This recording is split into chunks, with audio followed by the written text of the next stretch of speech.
looks like we're going. Hey guys, it's Barry with Get Slydewayz. We're here in the shop. We've got a pretty good show lined up for you tonight. We've got Fast Finch, Mr. Brian Finch in the house tonight.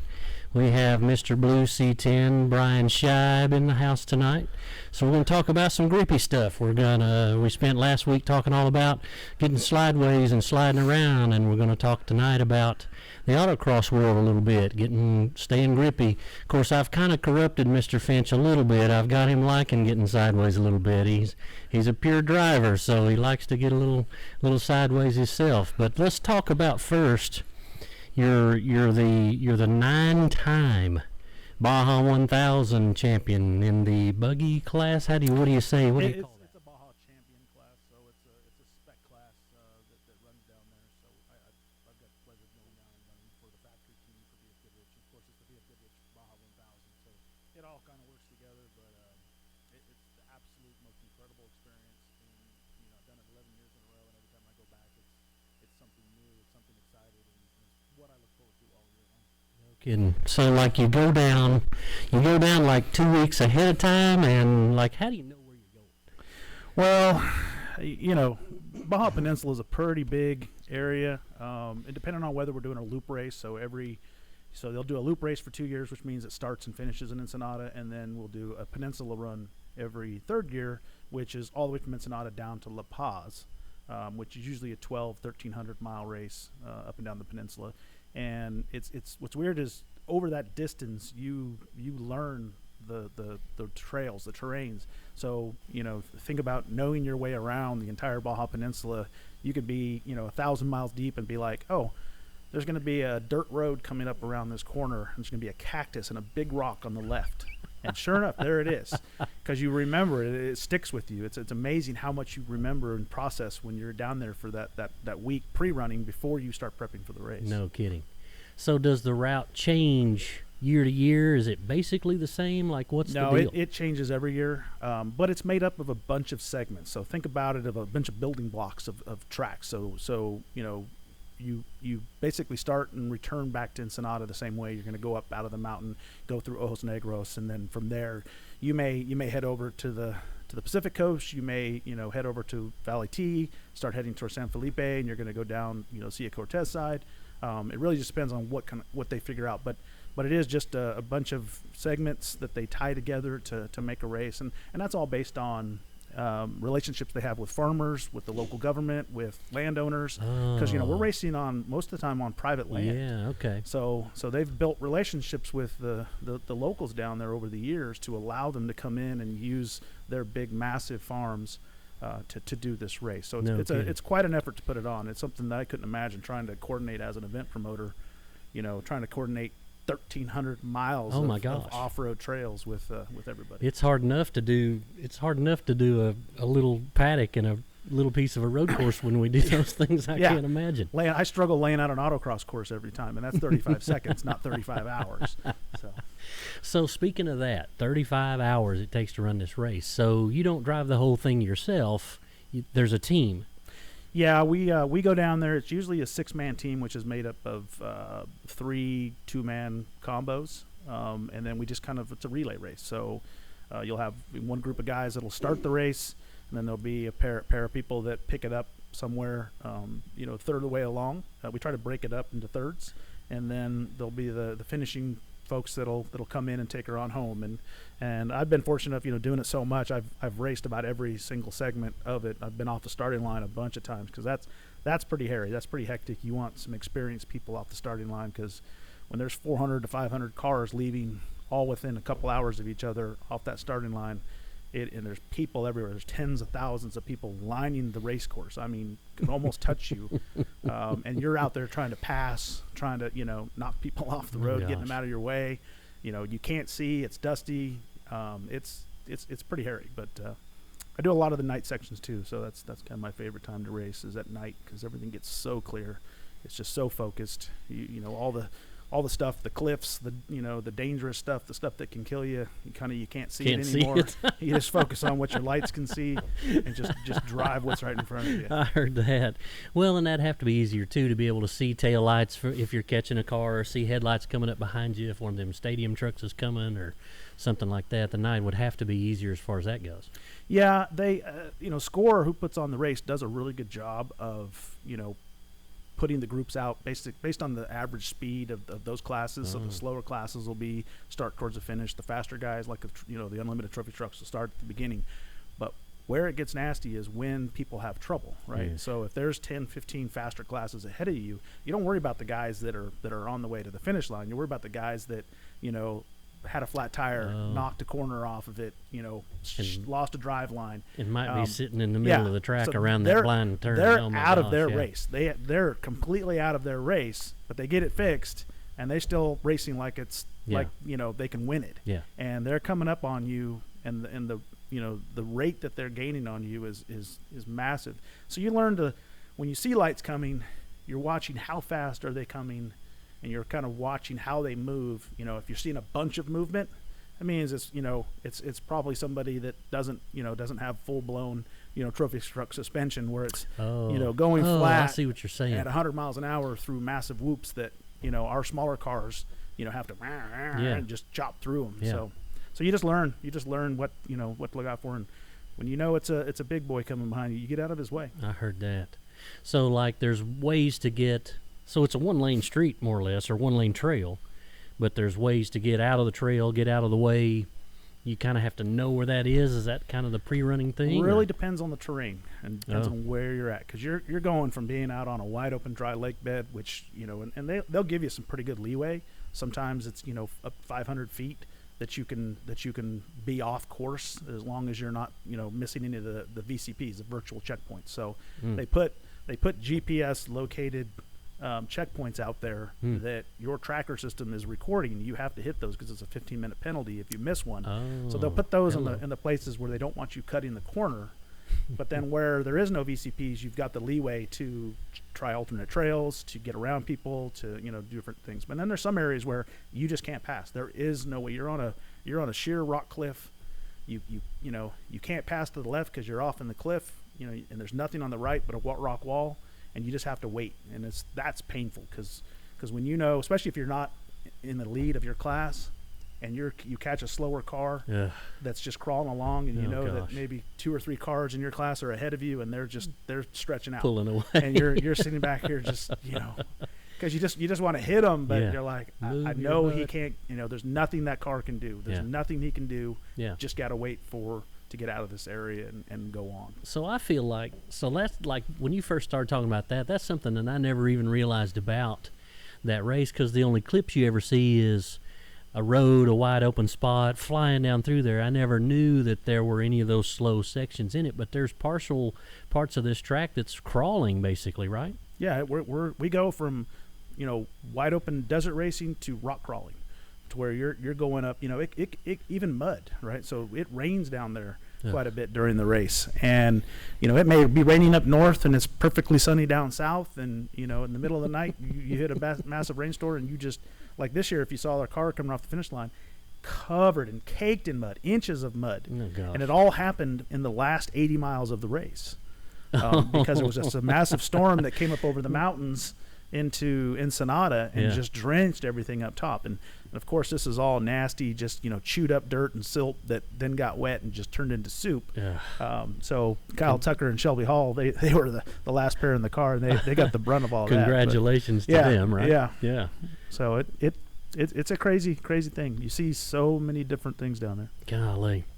And you've been doing that for 11 years. You've done it 11 years in a row. Wow. And won 9 of them. We have 9 wins. So, but we have a really good team of experienced racers. It's made up of true off-road racers, rock crawlers, a couple asphalt guys mixed in. So there's a good group of BFG performance team people that have been leaders in the racing community in their own sport for many years, and we kind of just go down there and go to work. We don't kill the car. We take care of the vehicle. We know how hard we can push these cars. Right. to go fast. We know when we're hurting them, when we're not, when to go fast, when not to go fast. And you just got to be smart. It's a long race.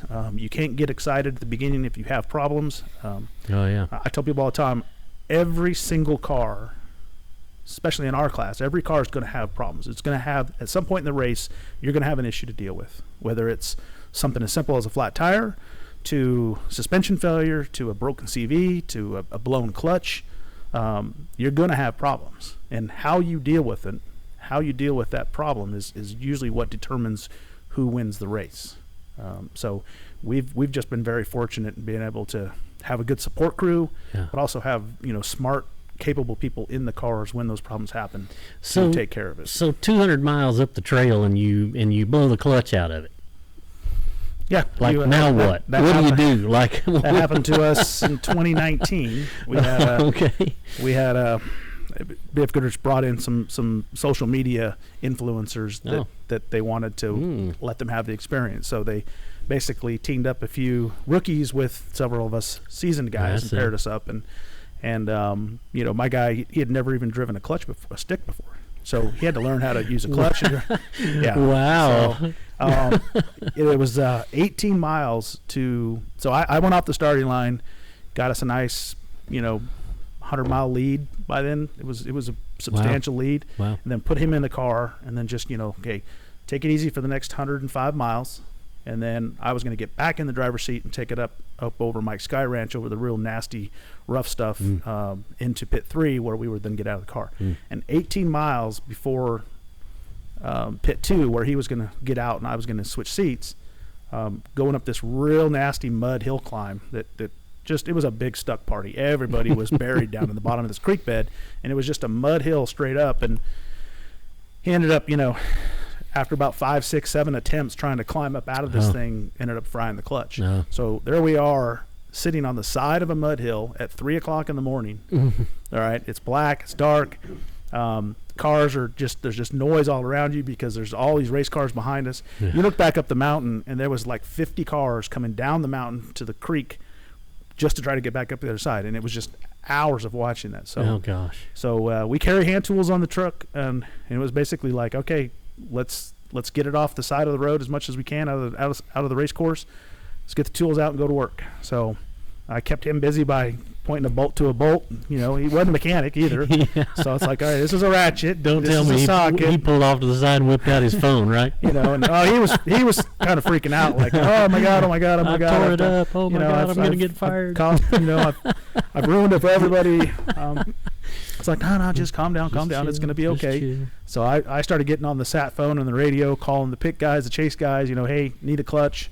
But we were in a bad spot. It was really hard to get to. But throughout 2 or 3 hours, we were able to get the transmission out, get the clutch out, had everything sitting there ready. And like 20 minutes later, the chase guys come bombing in. Oh, nice timing. With the new clutch. And, the whole time we were sitting there, he was, just losing his shit, right? He was just freaking out. And I just kept telling him, I said, hey, look, think about this. I said, I've done this. I've been through this many times. I said, it's a long race. We're in the beginning. I said, I know we're in last place right now. I said, but just think about if we get this fixed, we come back, and we actually win this thing. I said, think about the story you're going to have to tell. Think about how much more important that's going to be. That kind of calmed him down. And sure enough, we did. So What about that? We got the car back together, and he didn't want to get back in the driver's seat. He's like, no, because we still had to go up the hill. He still hadn't made it up the hill that he blew the clutch on the beginning. No, I don't. And I told him, I said, no, this is your section. Get back in that seat. And then got to the next pit, and then it was like. So he did make it up the hill. Good. Made it up the hill. Good. And I was like, okay. So I got back in the set, and I said, hold on. And I think there was some more real bad. There was a couple wrecks and some rollovers down in Simpson's Ranch coming up into Mike Sky Ranch, and so there was a big blockage again, and it got backed up. And so from pit 2 to pit 3, I think we passed 3 cars in our class, and got by them. And then there was we were in 3rd place at that point. This was at 6 o'clock, 7 o'clock in the morning, and the sun was coming up, and we handed it off to the next pair and said, guys, do what you can. And just slow and steady, just, being fast, but not hurting the car. ran them down, and 100 miles from the finish, we caught up to the guys that were in first place. They had wore their car out because they were just driving as wild as they could be. Yeah. Thinking like, we got this. We're going to win this finally. We're going to take this.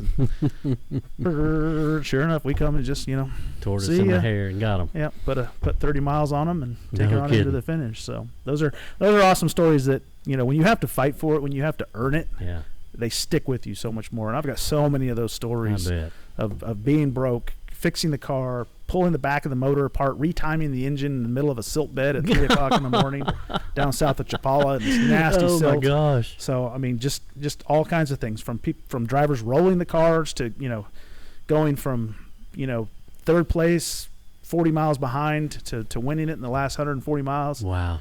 Just amazing stories. Yeah, man. 1,300 miles and you take the lead 100 miles from finish. That's big. Yeah. That's crazy. And we've done that quite a bit. No kidding. Wow. We've done that quite a bit. So. Well, it's like you said, just because you have trouble, you're not the only one. Somebody else is going to have trouble too, because it's such a grueling race. There's no way nobody goes line to line without some kind of problem. Their turn might be 100 miles from the finish line, or it might be 20 miles from the finish line. So keep moving. These cars, any of the race vehicles down there, whether it's $1 million trophy truck or a $100,000 buggy, they can only go so many miles before they're just okay. I've had enough, because it's rough. It's nasty. I mean, we're taking these things on the edge of the mechanical capabilities and just pounding on them. I can't imagine the silt. You're talking about the silt and how it's just fluffy, powdery. Like I've never seen it. I can't even imagine. It's brown baby powder, and you can't. And when it goes up into the air, it becomes this dust cloud that never settles. Oh god! Right. So it takes minutes, like 3-4 minutes, if one car goes through. So think about 50 cars or 100 cars going through that, and it just churns that stuff up, and it just hangs there.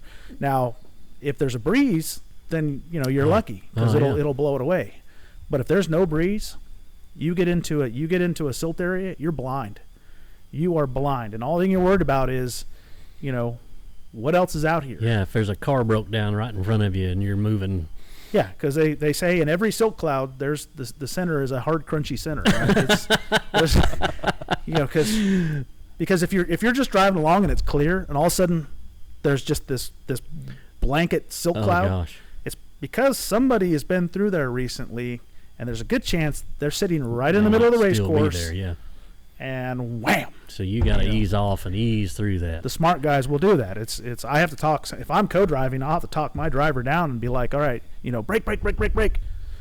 We can't see, and I'll be like, we'll look, assess left or right, and we'll jump out of the race course, because usually you're in this rut. You're just in 2 tracks of rut that the trophy trucks have dug out, and you're zipping along. I call it going agricultural. It's like, all right, let's pop out. Let's get up on the brush. Let's get up on some of the bushes and trees. Time to madman and just crawl through. Just crawl through, because moving is fast. 1 mile an hour is fast. Yeah. Compared to somebody sitting stuck in the silt for 2 hours trying to dig out. Because I've been there. I've been stuck before, and I learned I don't want to do that. So I'm always about being a really smart racer, never stopping, never getting stuck. Just keep moving. Wow. And then when you see that, so when you run your first little leg there or whatever, and then you hand it off, and then where do you go to chill and wait for they take you back to where the finish line is, so you can be there for the win, or what? Well, how's that work? So what we do is we're self-supportive. So we have a chase team, right? So we've got Raptors, even minivans. Sometimes you'll rent a vehicle, but it's several different vehicles. So let's say I go off the starting line, and the second pair goes up to San Ignacio, and they're going to meet us 400 miles into the race. And we're going to hand it off. Well, whatever vehicle they drove to that pit, we then hop in and then chase. Okay. So you're there to be the crew too. Yeah, you don't lay down, you don't go to sleep, you don't stop until the car crosses the finish line. Holy cow. So it's 40 straight hours that you're awake. Wow. Every race day. Wow. Whether you start the race or finish the race. Wow. Because they always tell us, if you're the final pair, go up, get a hotel, get some sleep. I'm sorry, you can't. That ain't going to work. You can't, because, you do stuff. So I was in the middle this last year. I was in San Ignacio waiting for the car to come up. And Are we cutting? I tell you what, hold that thought. All right, we'll get back to that one. We're going to come back to that, guys. We're going to hear the end of that story in just a few minutes. We're going to take a little short break. We're going to get our gather our thoughts about that, and then we're going to talk a little bit more. We got some other fun stuff to hang with, so don't go away. Stick with us. We'll be right back. All right, guys, we're back on Get Slydewayz with me, Barry Clapp. We're here talking to Brian Finch, and if we can ever get him to say anything, Brian Scheibe's sitting over here. But we've been talking about Mr. Finch's run as the 9-time running, I guess, champion of the Baja 1000. We were in the middle of a story, so let's pick back up. We had talked about being the guy right off the starting line. We talked about running in the middle of the race. We talked about that kind of stuff. But I wanted you to tell the listeners, what do you do once you get out of the car? Well, like I was saying, you basically chase. You go into a support mode, but you also do that before the race. Like I mentioned before the break, they tell us to try to get some sleep, to try to get some rest, but it's just impossible because your adrenaline's going, you're amped up, you got nothing else to do, and actually, since technology keeps evolving, we now have Starlinks, we now have internet all whole time down there. Before, you used to have nothing. You were just down there in the middle of nowhere. You had no cell service, no nothing, so you couldn't do anything. But now we can actually watch the race. We can actually track the cars. We can actually see what's going on. And funny story about this year was, since I was getting in at like race mile 440 at San Ignacio, I was watching the live stream on from Score, and there was a really, really bad silt area around race mile 330. That even trophy trucks, spec trophy trucks, class ones, they were all getting stuck. And it was just turning into a massive issue. And there was this VCP they had put over in this corner. So you had to drive past the silt bed, do like 150-degree turn back, and then get into the silt. And that was what was messing everybody up.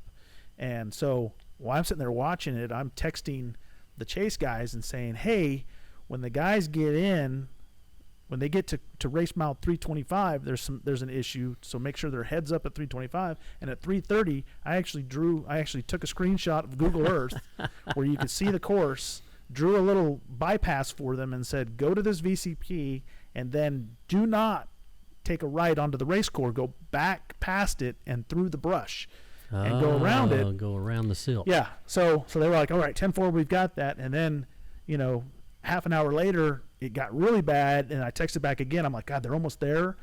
And I said, let's take a vote. I say we skip that VCP. Let's take the penalty and not even try to go get it. Oh, right, because it's a 15-minute penalty if you miss it. 15 minutes. Rather than me stuck in the silt for 2 hours. So in our class, which there was 5 or 6 cars, so we skipped it. So we were able to have radio contact, got to the drivers, said skip it. Nice. Took the penalty. Every other car in our class got stuck there. Nice. Every car got stuck. So it was well worth it. And it was like, see, that's why I don't go to sleep. That's why, the experience kicks in. Well, that's you just know that, I don't care who's in the car, they're going to have problems with that area. So if we can avoid it, let's avoid it. But, but I mean, again, absolute funnest thing I've ever done in my life. And so blessed to have BFG take me down there every year to represent the brand, right, to get to experience that as an asphalt guy.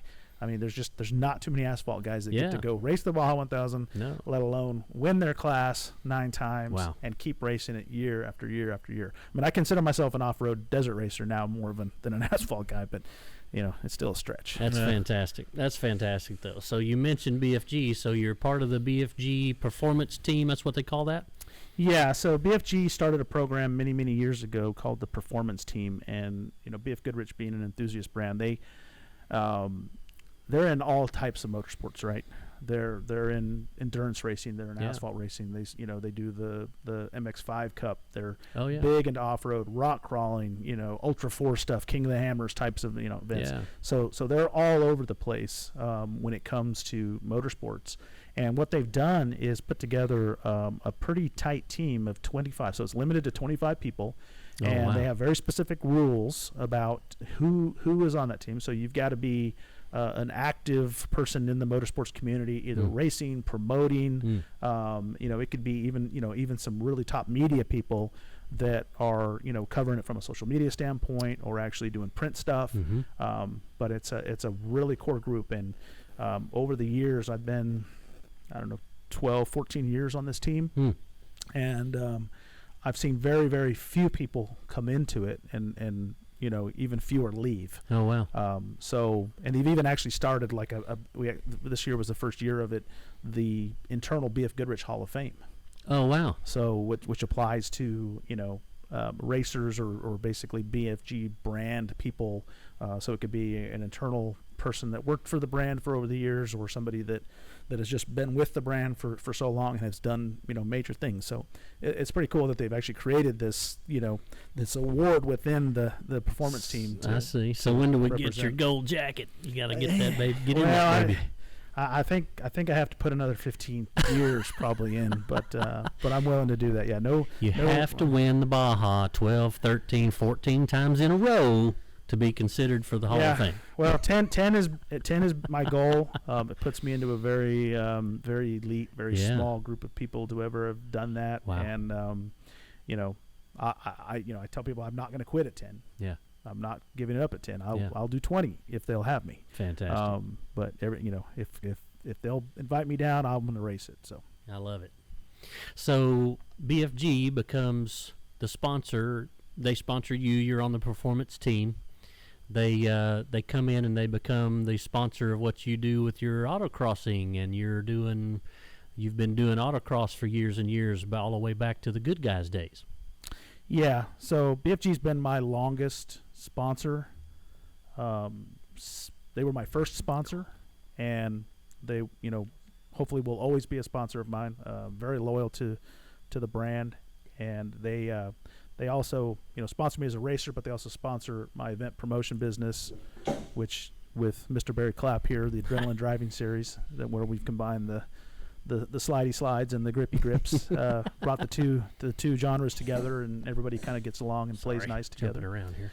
But yeah, BFG has been a big supporter of mine, a big supporter of what we do, and a big supporter of the grassroots community. So that's kind of their key is they're an enthusiast brand, and they're they just want people to get out and use their vehicles and enjoy life, and whether it's driving your hauler, towing a trailer, on a UTV, or actually out on the track. They're there to take care of us and give us the best product and the right product. I thought it was crazy when you first said you wanted me to come along and join, because it's so different than anything that BFG really does, because they're really not in drifting. They're more of just grip driving or the off-road stuff, which when playing in the dirt is kind of drifting too, a little bit different deal. But I always thought I was very honored that you wanted to bring the drifting into to the shows that you were already doing for them with the ride-alongs and stuff. Well, I think it was just the right thing to do, and our success is confirms that we made the right decision, that we brought it together. And I think we put on unique events. We do stuff that nobody else does with combining drifting and autocross. Yeah. And really the drifting it's where the youth is, right? That's where the growth is. Autocross is fun when you're in the car, right? But it's not exciting to watch, right? It's just it doesn't look as fast as it is. Correct. Like driving or riding in a car is fantastic, but like from the bleachers, it doesn't translate. They don't look as like they're going as fast as they really are, because it's so tight and technical, I guess. Yeah, because we're trying to never lose grip. We're trying to stay on that edge of grip, and so you're not getting a lot of tire noise. You're not getting a lot of engine revving. It's very calm and controlled, but in the vehicle it's violent and wild, because especially if you're in the passenger seat, you have no control over what's going on, and you're heading 80 miles an hour into a 90-degree left-hand turn with a wall just after it, and you're like, so I'm going to tell this story. I want to tell the story about the day we met. So I'd been running the LS Fest stuff, and I had been competing in LS Fest for about the second year through the 6th or 7th year, so it was a lot of time. I was going up there every year and helping, and then actually driving in the LS Fest competition.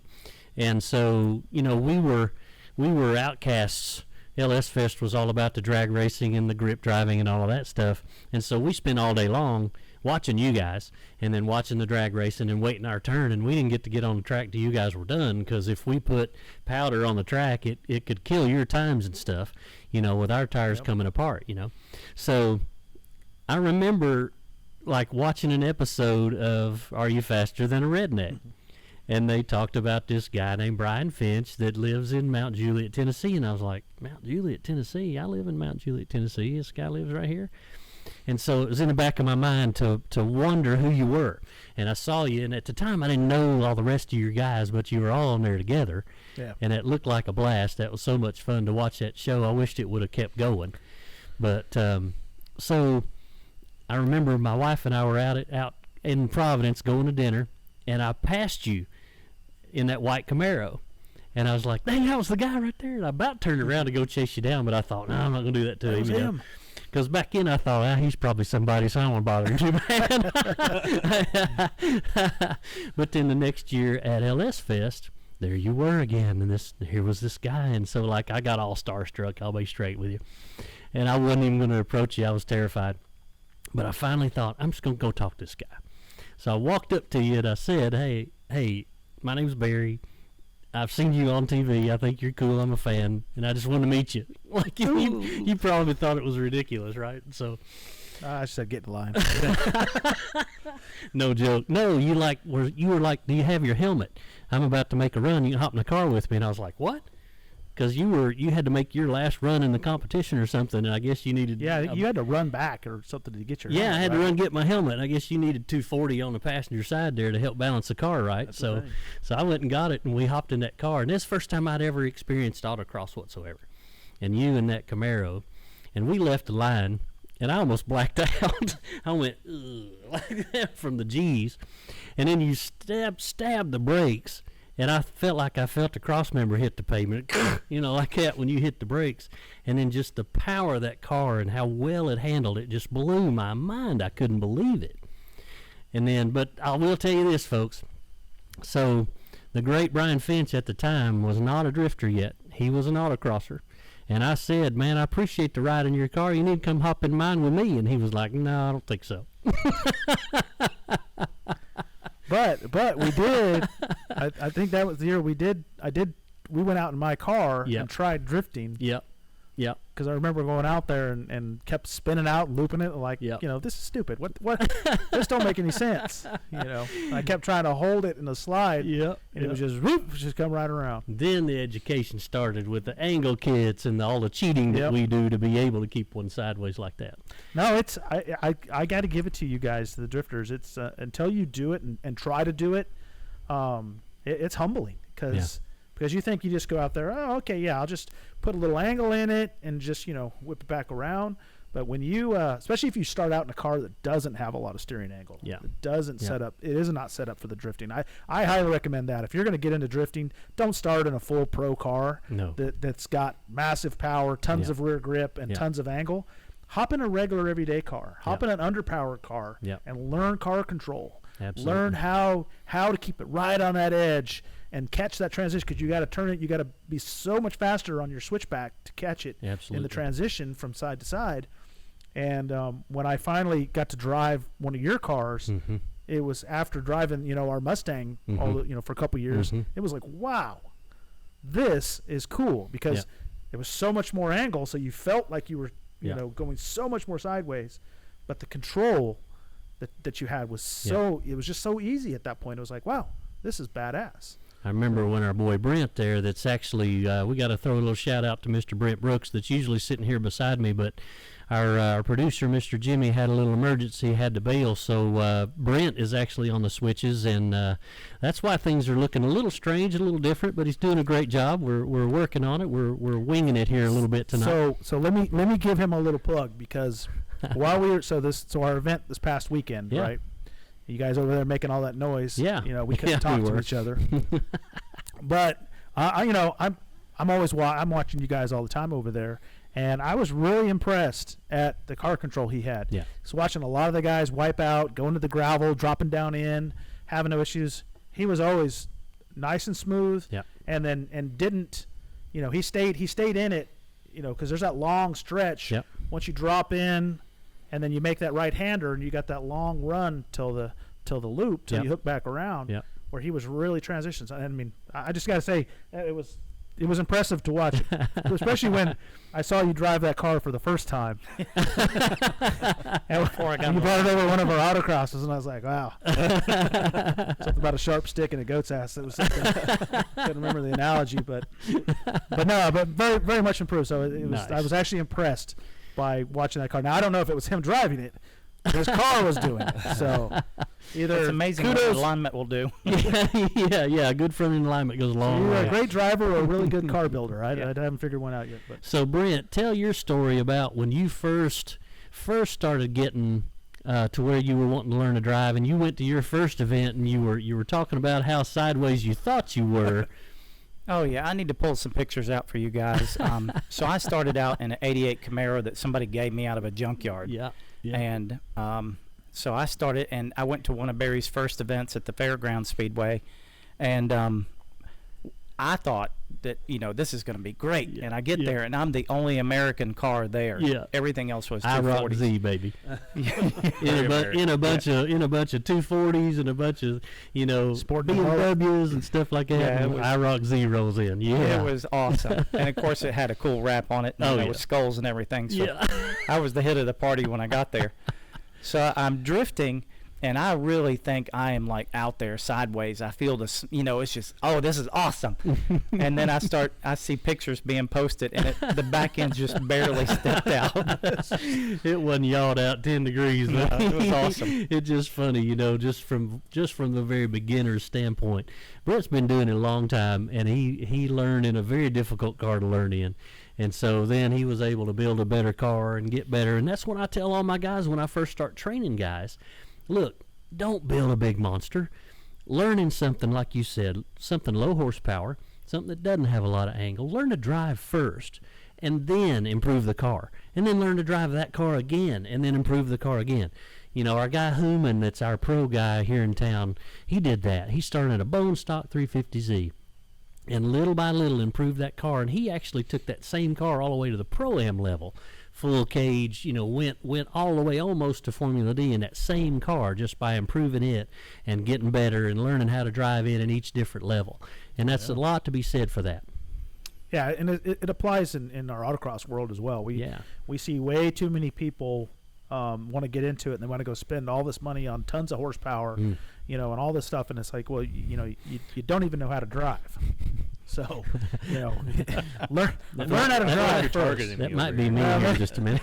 So, yeah, Shab got introduced to it. I mean, we built him a badass truck. It was a funny story because we built his truck, and I mean his first miles in it, we're literally driving it up to Indiana, Bowler, to the Midwest Muscle Car Challenge. Oh, wow. And he was another guy that didn't know how to drive a stick. Didn't quite really. I'm not gonna say I didn't know. I didn't have the experience. Really? From what I saw, didn't know pretty much sums it up. So When I picked it up, I stalled it twice. So he literally drove to my house, got in the truck, and we drove to Indiana.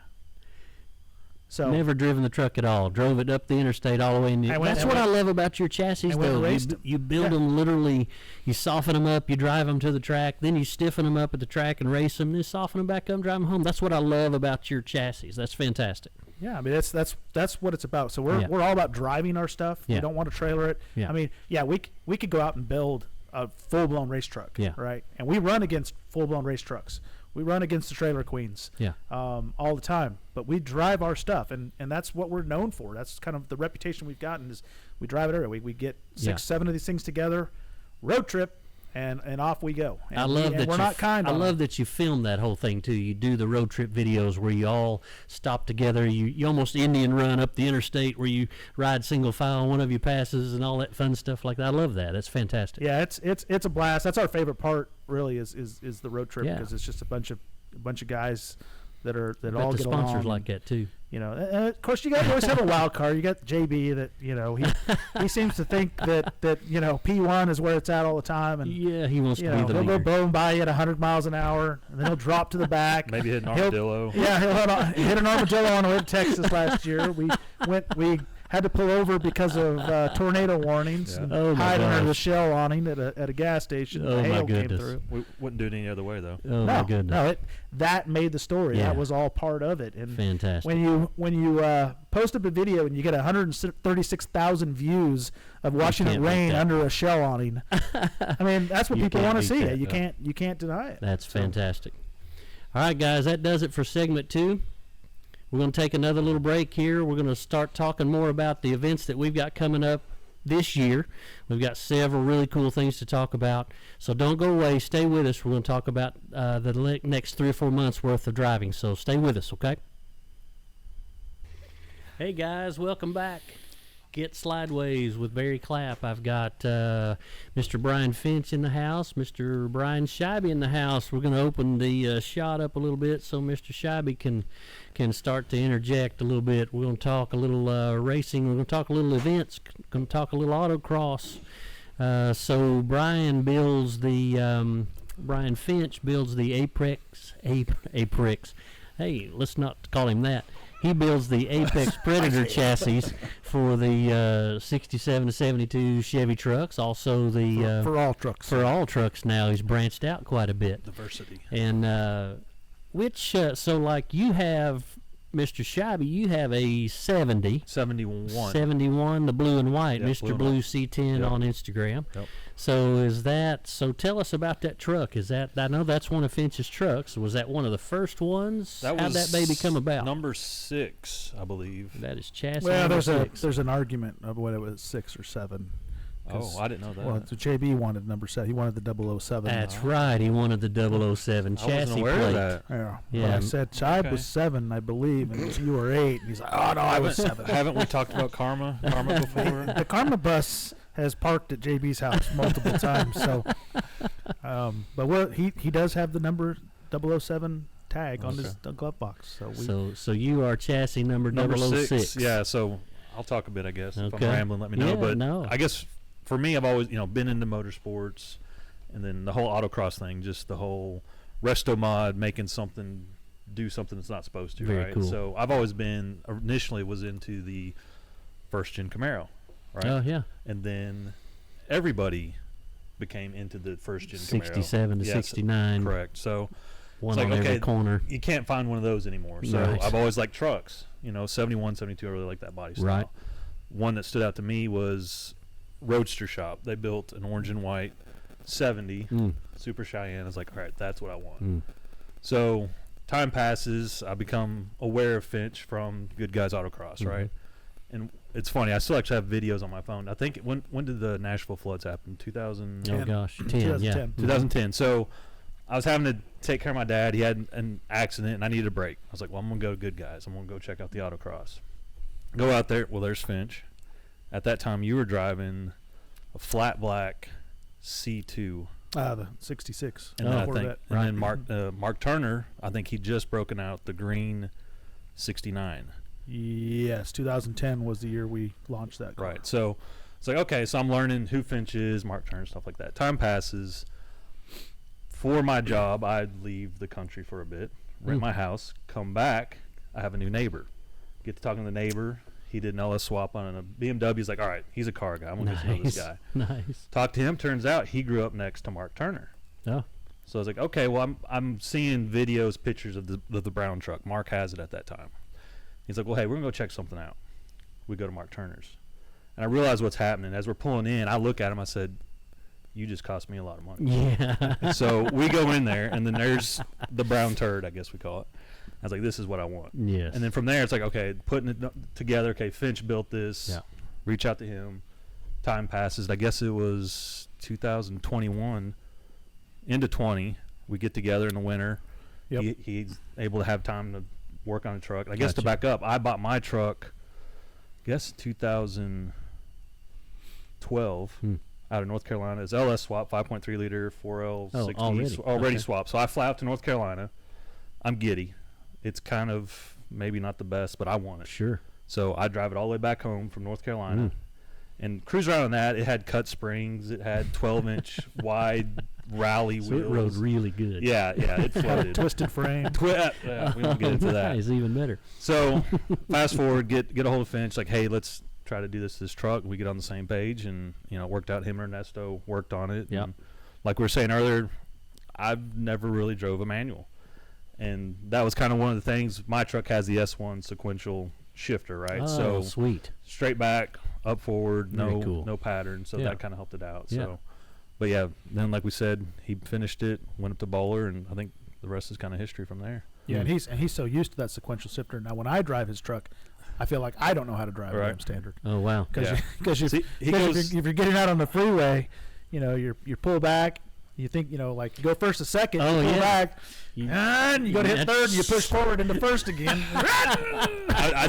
we did that one day, and I kind of was like, I hope it don't happen. Yeah. It happened. He looked at me. I was like, yeah. Hope we don't hand That's grenade not- it. See yeah. a Yeah, you piston just gotta come up keep through the pulling hood. back. Yeah. Okay. So back is going up Yep. and punching forward Right. to decel. Yeah. Okay. So I look like an idiot.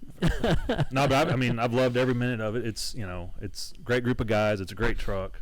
Running 335 wide all the way around. That's awesome. Great. Well, how many miles you got on that now? So I now have 25,000 miles over 3 full years, right? So I think this is it'd be 3 full years, I believe. So Wow. Yeah, I mean- you probably have the most miles. I think so. On you drive yours more than anybody because he doesn't own a trailer.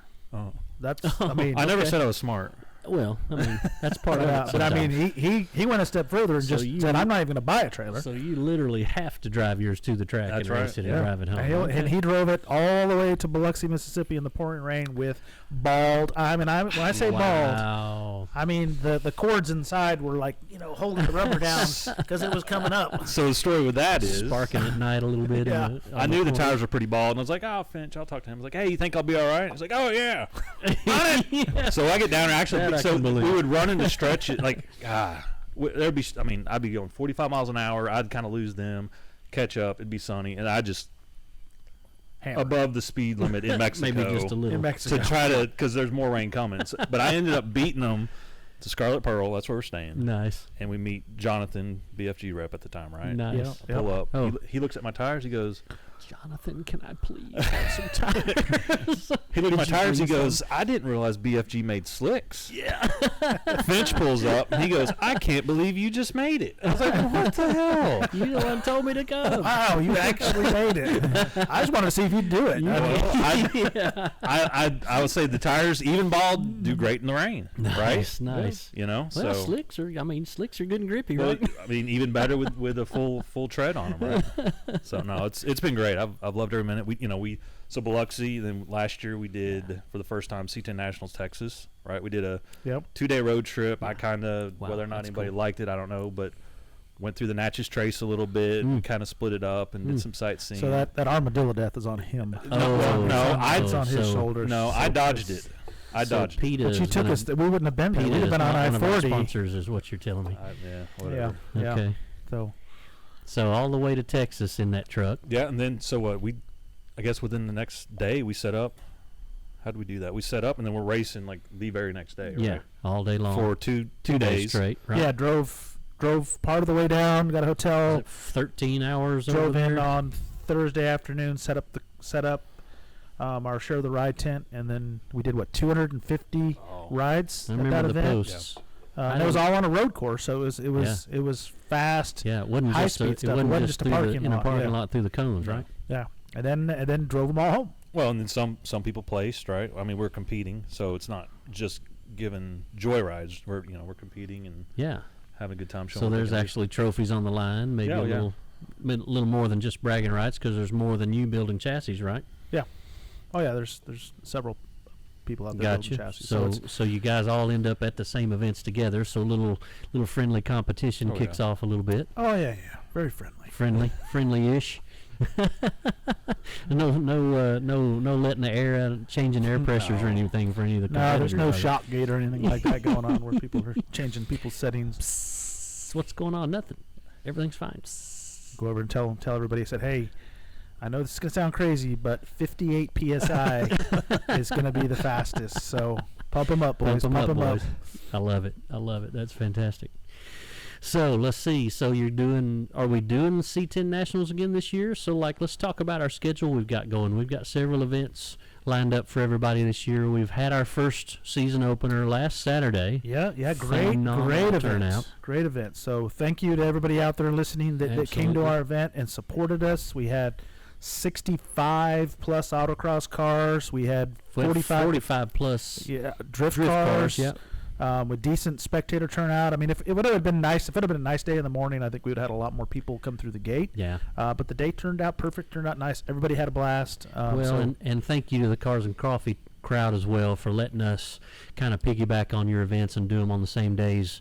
They always let us set up a tent up there to let people know that we're coming. Those Cars and Coffees are huge, so that helps us bring a few spectators down and at least hang out with us a little bit too. So that's a big help. They're a great partner of ours Yep. in doing this, and then Yep. and same with the Super Speedway. We couldn't do it without those guys, and they're the ones that put us together with the Cars and Coffee crew and allowed us to come in and work together to better both of our events. So it's just a perfect combination. It works out really nice. They get so many cool cars. There's everything goes to Cars and Coffee. So yeah. Only downside is I never get to see it because I have to actually go work. We're there at 7 o'clock in the morning. Some of us are. Hey, I was there. Some there of us early. are. My staff. Your setup is. My staff was all asleep. I was there by my dang self trying to set up a 10 by 20 tent. Sounds You like ought a to see management that. problem. Yeah. Right. Well, our vice president of operations didn't show up. I heard that he got demoted this year. He did. I heard He that. did. I heard that Scheibe has taken his place. Shabby has. Well, it's promotions. I just tried to do my thing. Congratulations. the show has to go on. Absolutely. Right? The show No has matter to go what. on. So if, No matter if a what. key actor breaks his leg or something and Hey. can't perform, Sorry. then the understudy steps up, takes That's the right. role. That's right. So curtains up, baby. Tough luck. That's right. That's right. So what's the next? What show are we preparing for next? I need to look at the calendar and see what's So next. we are coming up next is actually the Pro Touring Truck Shootout Pro Touring with Truck our great Shootout. friend Arnie Gonzalez Arnie up in Gonzalez. Bowling Green, and of course we go up there and support his event by putting on the actual on-track events. So we do the autocross, we do the timing, we do the speed stop. So we go up there and work for him to make sure everybody has a good time, and it's one of those selfless things that I do to let everybody else have fun while I just sit there and work. But I'm gonna get. I'm getting older. I'm getting have to get older. my It's boots on. it's not about It's getting thick in here. it's not about being number one all the waders. time. So Does Arnie have a podcast? Is that a Arnie thing? does have a podcast, yes, and it's it is coming actually up, at 8 tonight. o'clock, I guess, on Thursday night. So I've told him to come and do this one, and then just stay and use our studio and just do his right after it. So we might get him in here in the next couple of weeks. yeah, Arnie is a character, and He's a good guy. he's a really good guy, and it's going to be a great event this year. So if you guys are in the area and you want to come up to Bowling Green, it's April 12th, 13th. 12th and 13th, I think. That Friday and Saturday. It's a Friday, Saturday. Doesn't he do he does some unique stuff. He doesn't just do an autocross. Doesn't he do a cruise, and doesn't he do a dinner and Yeah, he does a dinner, does a cruise. There's drag racing, autocross. There's a speed stop. He's There's doing a freestyle this year. Right? freestyle drifting and donuts, kind of a burnout freestyle like event. a burnout box type thing. Okay. Yeah. So Very that was cool. very popular last year. bet. You'd be out there just acting the fool. And, Yeah. and I might show up burning for that. announcements. Yeah, I know, right? You'll get You have to have a pro Slydewayz. touring truck. Oh. Finch, can I borrow your truck? Yeah, it's actually for rent. I mean, since I won't be driving it, we'll throw it into our rental fleet. Fantastic. So if That'll somebody be wants perfect. a weapon, just got to write a check and That's right. drop Chime off in. your credit card. Chime in. put the credit card in. We only just for- accept black cards. just for So future, American Express Black. kind of a fix it you bought it kind of thing. Break it Yeah. you bought it. Yeah. I love that.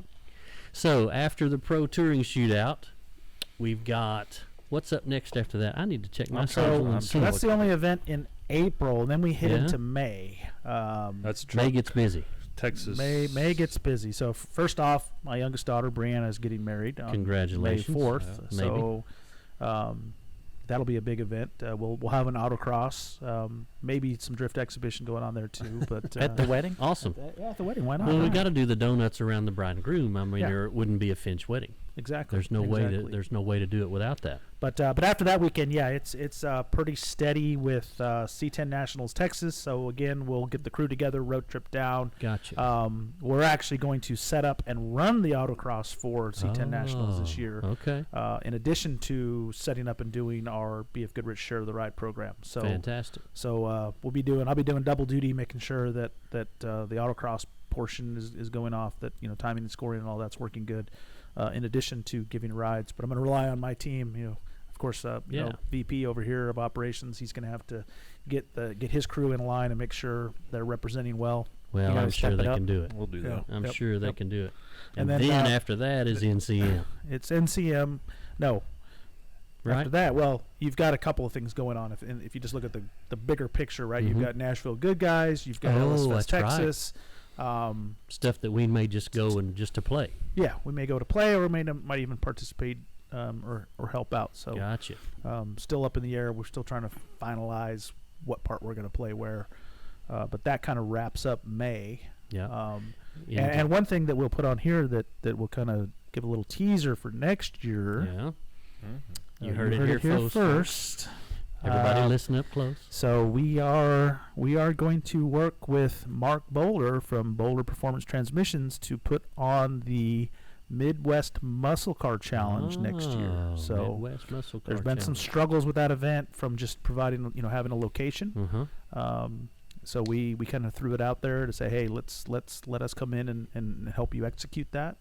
But that's been a great event that has I really hate to not see it on the calendar. Yeah. But yeah, right now we've penciled it in to make it happen for next year. So is there dates on that yet and location on that yet? Or I guess I missed this email. Well, Director of Operations over here. Some things you've got to sign. Well, he's new. Okay. He just got doesn't promoted. have his password yet. You're not privy to that information. We got to just get yet. his password set up. Well, we got his access has to be bumped up a level. Super secret squirrel. Anyways, he's just a secret squirrel right now. But anyways, we're the event's always been done in May, and it may be that we do it that early May weekend, which would be like May 2nd and 3rd. Yeah. Because C10 Nationals, Good Guys, right. those are all kind of set in stone. Right. The same weekends every year. So right. really the only availability is either late April, early May, or push out into June, which has its own challenges. Did you say where? Nashville. Oh, okay. Nashville Super Speedway. I live close to there. Nashville Super Speedway, and got some great ideas for having time attack, autocross. That's 2. Adrenaline driving series, the side-by-side shootout, and possibly even drag racing down pit lane. 4 events in one. You all heard it here, the same folks. spot. 4 events in one on one piece of property. That's right. So we have been talking about a way to be able to accomplish that, and something we've never done at the Nashville Super Speedway is utilize the section of the road course that's in turns 3 and 4. The track's always been kind of, let's keep everything small, but it's always been a one event kind of thing. So if we can open it up and maybe use the road course section in 3 and 4, we could possibly do that. Yeah, autocross down there. And one great element of that section of the road course is the bus stop. So there's some elevation change in there. Down and back up. That's right. We'll be doing some fun autocross, dropping down into the bus stop and popping back out. So, well, I love a good elevation change. Speaking of elevation changes, the Bluegrass Bash is coming up in June, and that's the biggest elevation change that we'll see. I don't know how far that is. It feels like it's 150 feet. It's like 5-6 stories. It's deep. It really goes down in the hole. But you guys are going to be autocrossing on the paddock while we're drifting out on the road course, so that's going to be a huge show. Yeah. June 8th is going to be a really, really great event there. The great thing about it is Hot Rod Power Tour is rolling into town that same weekend. Oh. So the Hot Rod Power Tour kicks off in Bowling Green on the 10th. So you're going to have everybody. So check-in and everything's going to be on the 9th, that Sunday. So our event's going to be kind of a kickoff event for the Power Tour. So that's beautiful. Come in a day early, participate in our autocross. Get the car tuned up, make sure everything's get some practice laps in, because we're going to have an autocross on day 1 and day 2 of the Hot Rod Power Tour. So we're going to have an autocross at Beach Bend, That's where right. the kickoff is, and then day 2 we head down to Nashville to Super Speedway, where we will be running the autocross in turns 3 and 4 in the bus stop. Fantastic. So Fantastic. so you can make a great week of it by coming out, joining our event on the 8th, and then just staying over, checking in early at the Power Tour, playing with us on Monday, playing with us on Tuesday, and then continue on the tour from there. I love that. Folks, that's a fantastic weekend. That sums up the first half of our schedule this year. We are going to be in several different places. Most of the time it's going to be right here close by, with the one exception of a little John out to Texas. So check our schedule. You can find it on the Adrenaline Driving Series page on Facebook. You can find it on our personal pages. You can find it on the Slide Factory page. Check the schedule. Look at those events that are coming up and make your plans to come and be at some of these, especially that Hot Rod Power Tour and that Bluegrass Bash weekend. You're not going to want to miss that. Stay tuned with us. We've got one more segment to go. We've got just a few more things to talk about, and then we'll let you go for the night. But it's been great having you with us. Get Slydewayz with us. We'll be right back. And you're back. Hey, guys. Back, Get Slydewayz with Barry Clapp. We're here with Mr. Brian Finch, Mr. Brian Scheibe. I got my Brian brothers here with me today. Brian. With a Y, the only way. One's a Y and one's an I. Yes. Whose I is for I, Y, and Y is your I, Y. Well, let's take a poll. Y is your Y. Let's I. ask the audience, so everybody listening, what's the correct spelling of B-R-I or No. B-R-Y? Yes, is it I or Y? So we'll take a poll. How do you We can spell do- Ryan? How do you spell Ryan? Now go vote. Ryan? Ryan is R-Y-A. Exactly. Ryan's kind of a... Anyways. Yeah, I don't nobody know. wants to be a Ryan. Yeah, I don't know. Well, I don't know- disagree with that. I don't know many Ryans. I don't know if I want to associate with a... Yeah. Maybe a Ryan or two. I don't know. Well, I used to call him B. Ryan. B. Ryan. So, Scheib or Scheibe? Where did the Scheibe nickname come from? Shiblee. Shiblee. Is that That's French? That's West Tennessee French. West Tennessee French. Cuban. Okay. Yes, Yeah. Cuban French. Shiblee. French Cuban. French Cuban. You're killing me. I love it. So we've changed our scenery here in our shot just a little bit. Our tabletop decoration has changed just a little bit. Just a bit. So being that we are helping BFG with their ride-along program and all that good stuff, this is the new tire that is replacing the Comp TA, or Comp 2. Comp 2. I keep saying TA because I'm looking at it on the sticker here, but I don't have to say TA. This is the replacement tire for the Comp 2 BFG. So this is the new G-Force Phenom. Yes. Yes. Okay. Yes.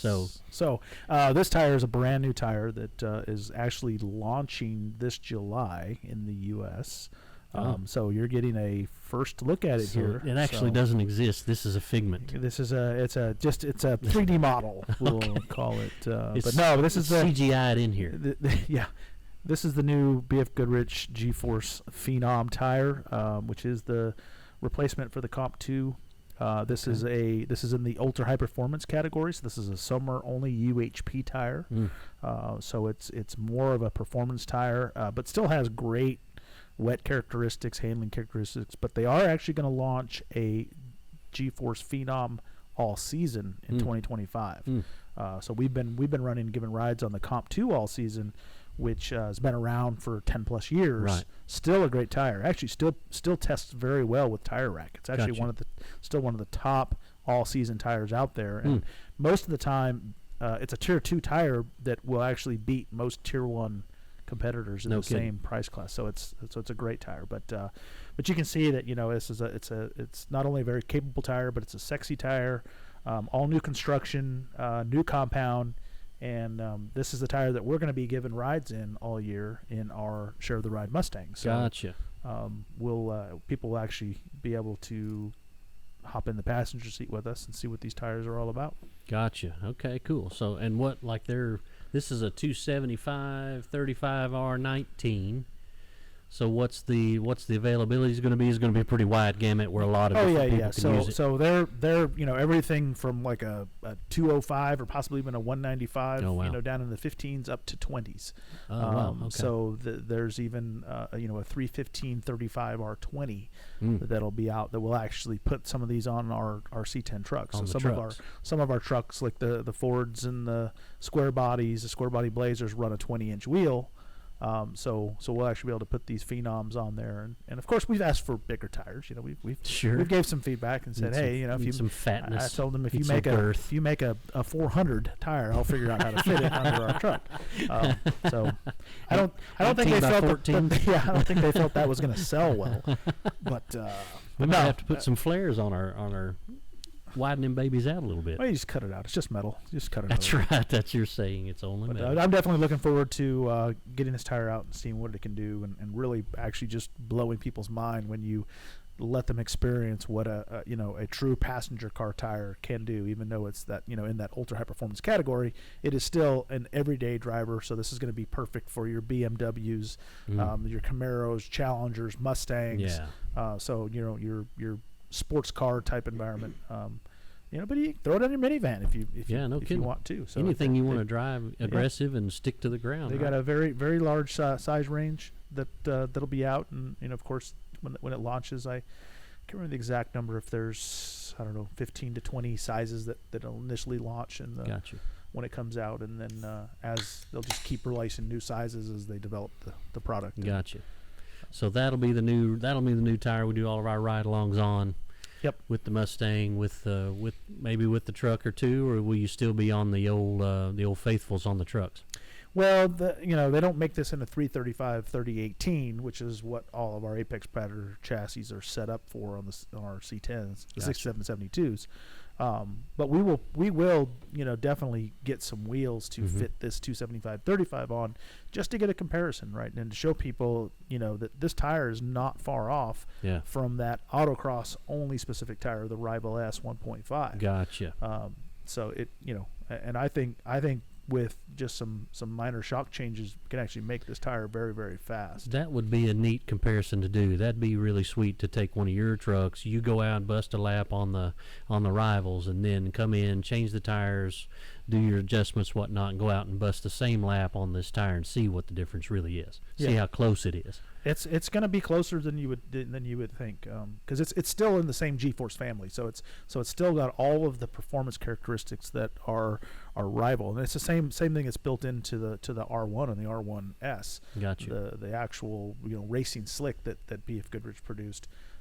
So the whole G-force family shares the same construction, the same sidewall characteristics when it comes to from a performance standpoint. So it is a true performance tire. It's not just a street tire with some sexy tread on it. Right. It is a true from the inside out performance She tire. will get hot and sticky and really grip. Yeah, but it'll last. It's when you look at the Comp 2 all season that we've been running on for years. I mean, it's an ultra high performance tire with a treadwear warranty. Yeah. Right, with a 45,000 mile treadwear warranty. Isn't that crazy? But BFG has made such a great tire that they can stand behind it with the treadwear warranty. Nobody else does it. Knowing that you're going to go out there and abuse it. Yeah, nobody else in the UHP world does that. Wow. So, but BFG is confident enough in their product that they stand behind it. Wow. Why would you use anything else? Why would you? That's right. So speaking of the Apex Predator chassis, you're the builder of you are Finch Performance. You own that whole little deal, and you build the Apex Predator chassis, which is an all Autocross, all tube frame chassis to put underneath whatever, mostly trucks, right? Did it start out? You started out like modifying frames, right? Like your first generation of them. Yeah. We have what we call our Gen 1s, the brown truck is still a Gen 1, so it's still it's one of the first ones. So when it comes to technology, we've made a lot of improvements over the years in the chassis design. This thing's still sitting on original rails, wow. Right? With a front clip in it and a grafted in 4-link, and wow. Still one of the fastest trucks out there. Even though it's an old Gen 1 model, but we did a bunch of conversions. I think we did 12 or 13 trucks, and as Gen 1s, and then getting good donor frames became an issue. So like I talked about Shive's frame. Yeah, mine was twisted. His was twisted. So yours was turned, we had yours was turned into because I had another frame, so we built the chassis. And while he could still keep driving his truck, and then once the chassis was assembled, powder coated, ready okay. to swap his body over, we actually did it. I think we actually did that in like a day. Yeah. actually. Oh, it's nothing. Yeah. It's nothing to it. But it wasn't a full tube yet, right? It was still like you used Still still Gen used 1. a Yeah, Gen still a 1 Gen frame, 1. and Yeah. you were boxing those in. I had found a couple good frames local, and, Okay, and yeah. built a couple chassis ahead. You know, Yeah. thinking I was going to get into that business. Yeah. And when we finally took his truck apart and realized that some of this stuff doesn't line up right. The measurements are in the right spot. Felt fine to me. Well, somebody kind of made the truck fit the twisted chassis, Oh, so boy. we had to kind of take some of the twist out of it. Oh, boy. But anyways, once we got his truck done, and then I started looking at the chassis, and it's like, well, this is unusable. Wow. And then that kind of led me down that whole path of like, all right, this is not sustainable. I can't. I just I can't deal with the time it takes, and anytime you get a twisted chest, because these things 40, 50 years old, Yes. they've seen a lot. Yes. Right. And you just Farm trucks, some of them, and you can't until you strip it completely down, you can't tell. You can't take the measurements you need to see if it's square, if it's not racked, if it's twisted. You just can't. So Wow. that's when I made the decision of like, I just need to design an all new thing, a whole new chassis, ground up, and do it with all new steel. And I think we're building chassis 30 or 31 right now. Wow. So now that's you're just in the last few years. So right. So now you're straight up. You're a full tube chassis, fabricated from the very beginning. There's nothing left of the old one. correct. You use the DSE front clip. You make your own 4-link, right? You It's kind all of Detroit Speed parts. Right. So it is a true quadrolink 4-link setup. We're using their swivel link ends. But with my relationship with Kyle Tucker and Detroit Speed and the history that we've had, I was able to work with them to have them build me a Finch kit, which is a combination of off-the-shelf parts. So okay. it's Mustang 4-link pockets that mount to the body. It's Camaro axle brackets. It's a universal swivel link bar. It's I see. we just went through and built this kit and made it work, and it works really well. So I've seen the trucks handle. yeah, and I've been working on a design with it for an IRS, but I guess I haven't seen the need to put a bunch of time and resources into building that yet. Until some IRS trucks start beating your trucks, what's the point? Yeah. Because you're 9-inch Ford, right? You're 9-inch Ford yeah, floaters, yeah. floater rear ends. Yeah, full floater, brand new, all new 9-inch housing, axles, center section. So we're still just a traditional 4-link. The weight balance is completely screwed, right? It's 56% front, 44% rear, so it's unbalanced as could be.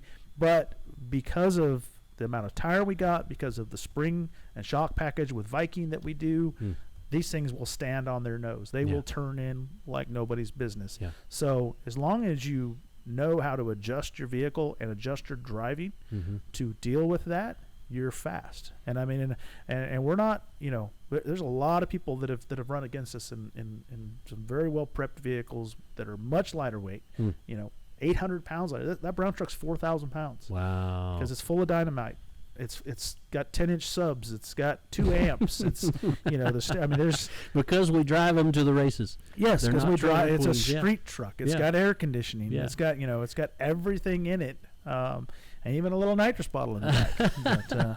But then it shows up to the track and beats everything that shows up. Yeah, and if a full blown race truck can come and run off a better lap, then It's hard to feel bad about that. congratulations. It's hard to feel bad about You that. know. So you beat a truck Because that guess weighs what? I'm 1,000 gonna pounds throw all more my than shit in you the do. back, and I'm gonna drive it Yeah. 12 hours home. While you're worried about trailering it home and getting a Yeah. flat tire and Yeah. all that stuff. So we do have a question online. Human asked if the BF stood for Brian Finch and BF Goodrich. Oh, Brian Finch Goodrich. Well, Maybe we can petition them for that, right? I don't know if they're going to be willing to change that because BF Goodrich is 150 years old. So I Wow. don't think it means Brian Finch because I don't think I'm that old. I think they may be grandfathered in on the name then. Grandpa Finch. Grandpa I think they Finch. did. But Benjamin Franklin Goodrich Really? started the company. It was a rubber, so it was doing like surgical tubing, like rubber. No kidding. Rubber surgical Benjamin tubing. Franklin Goodrich. Wow. Yep. And then, but it's 100. Yeah, they just had their 150-year anniversary last year. Wow. So, The brand's been around for They're a long doing time. There's not something too right, many aren't they? companies. Yeah. Not too many companies that survive that long. No kidding. Wow, that's fantastic. So, Shabby, your truck is one of the first gen trucks. Right. How well do you do when you roll up to C10 Nationals to drive against these guys that, like, you place, you run good? What do you end up? So I'd say, the first year I won the 67, 72 class. Nice. So that was pretty good. And then, I've top 5, top 10. Always pretty in the much hunt? consistently. So do they divide the trucks up into classes, or is it just a truck class, or is there No, because I know you talk about 335s, and then sometimes you run the 315s on the front? Yeah, good guys. So it good depends guys. on the sanctioning body, right? Who's putting on the event. Gotcha. So in good guys, they use tire size as the split between class. So if you have bigger than a 315, you're automatically put in the pro class. Oh, So okay. Against all the heavy hitters. yeah. So and we've split it up. Some of the guys will leave the Divide and 335s on and run in the pro class, and then I'll throw some 315s on the front and go after the And truck smoke class. everybody in the truck. Well, I mean, I smoke, but I mean, we got some hardware, right? I mean, we've been, I've seen your trophy room. You got a yeah. you got a But piece I or also two in bring there. the Camaro out, and that's the nice thing about being so close. I bring Yes, sir. the Camaro out and running both the truck class and the pro class, or the. No, so there's pro class, and then there's the what's the top class? I ran that one last year. I don't remember. Oh, that's when Pro the X. guys when Pro X. they show up Yeah. with the little 63. So the that pro didn't even class have you a can run a roof on it. 315. If you have anything bigger, you have to go Pro X. Okay. And there's the truck class allows you to go up to a 315. If you go bigger, you go to Pro X. I see. So last year I took the truck and ran it in truck class with 315s, and I entered the Camaro in the Pro X class, and so won both of them. Gotcha. So that's 2 years in a row now, winning both Nice. classes, Nice. both a car and a truck. What a So- what a testament to the way your chassis handles and the way it runs. Well, it's the parts that are underneath it. Yeah. It's the Detroit speed stuff. I Yeah. mean, that's why we're the best, because we partnered with the best. Yeah, you You use look at the my best, Camaro. yeah. My Camaro was built in 2009. Yeah. It is the same subframe, same quadrelink, same end links. Hmm. Everything under Hmm. that car is the way it was in 2009, Hmm. and it's still a competitive, very fast car. So how does, if somebody wanted an Apex Predator chassis, how do they reach out to you? How do they contact you? How do they get one built? How do they get one? Well, they got to be very special. I want to hear the answer to this one. I would So say it took me months. So. It did. So they're not readily available. So folks. I don't know if I want to share the secret of how Okay. to actually do it, because Okay. it's you earn your way in. I see. You have to earn your way in. Does it come with a? So you have to have a pair of shoes to well, be no, able no, no, to no, be no. able The to shoes, buy the one. or- shoes, the That's later. shoes are given. That's part of the club. That's Okay. Okay. that doesn't not everybody that gets a chassis Oh. gets Not the everybody shoes. that has the shoes You have gets to a actually chassis, earn- but not everybody that So has you a have to have a gets the chassis shoes. just to even be eligible to get the shoes. I see. Then you got it. Once you have the chassis, you have to do the work. You have to But, earn the shoes. We are a niche little business, and I do it because I want to, not because I have to. Yeah. So I'm not trying to chase every single dollar that's out there. Yeah. My prices actually should be higher Yeah. for what it is. I've kept it competitively priced with the entry level of all of them, but our chassis deliver so much more and offer things that Yes. most other chassis manufacturers include as add-ons, like engine mounts and trans mounts and front sway bars, and our powder coating and assembly charges are half of what the other guys charge. Wow. But so I joke about it, but it's in all seriousness. The people that make the effort to get a hold of me, either Mhm. through emailing me more than once at Brian@finchperformance.com, or texting you more than 10 or times. learning how to get a hold of my number and then texting me, and then knowing that the 5th time might be it, the 7th time might be it, but yes. keep trying, Yes. and Don't I give will up. eventually get back to you. That's Don't how take you- it. Don't take it personal. That's how you filter them out. If That they I really don't- want it, I they'll will not deal with they'll- tire kickers. They'll stay after you if Exactly. they really want it. So the guys that put in the work, that stay the course, that finally reach the top of the mountain, I'll be up there to shake their hand and say, let's do And, business. and you can buy that truck. So how that worked for me, right? So I messaged him DMs, and we were going back and You forth. slid into my DM. Well, let's not say that. Maybe. No. This ain't no OnlyFans. But anyway, Maybe. so he's like, okay, yeah, I'll give you a call. This date. Yeah. Wait, no call. I'm like, what the hell? So I reach out to him. He's like, oh, we're actually at Beach Yeah. Bend. He's like, we're at Beach Bend actually doing an event. Nice. And I'd never really seen one in action. Mm. And he's like, if you want to come check one out, come on up here. So to me, I think that was part of the process, right? So I was like, load up the truck, like show how serious I am. So I went up there, check it out. Turner had his truck out there, and Nice. that's kind of how it started. Nice. Yeah, if you that's my biggest salesman is our share the ride program Absolutely. with these trucks. It's I sell most of my chassis off people that have been on the right seat, Yeah. because when they get in there, I don't need marketing material. I don't need to blow smoke up their ass. Yeah. I don't need to do any of that. I just need to just sit ride over it, there, baby. hang on, Just riding it. and when you're done, you'll know where the money goes. You either want it or you don't. Guys, I love it. So this has been a great night, everybody. I appreciate you guys hanging out to stay and watch with us. Mr. Brian Finch, Mr. Brian Scheibe. Get Slydewayz with Barry Clapp. Be sure and tune in next week. Next week we've got a really special event coming up for you. We have a special report from Mr. Nate Sarton. You will not want to miss that one. Good night, everybody. Thanks for watching.